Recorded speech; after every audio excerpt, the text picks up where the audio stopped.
beruntun. D. Menyampaikan pendapat. Mencari kata lugas.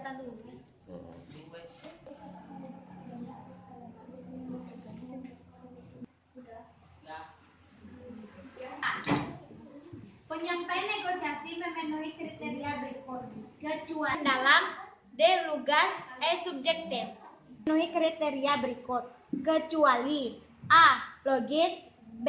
Sistematis, C.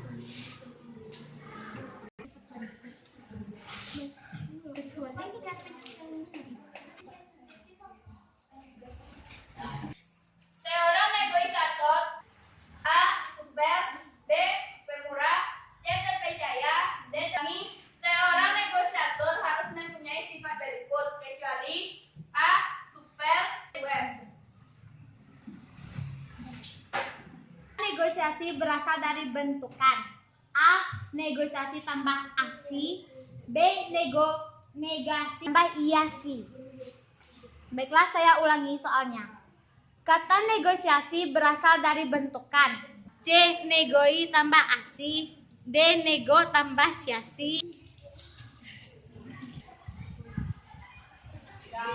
Mengupayakan agar sebuah program A diterima, B direvisi, C atau usulan menjadi sebuah seperti di bawah ini diulang.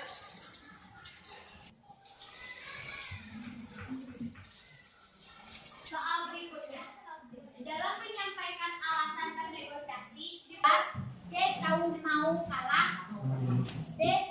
Baiklah, saya ulangi. Dalam penyampaian alasan, D. Sabar, C. Tak mau kalah, D. Semangat,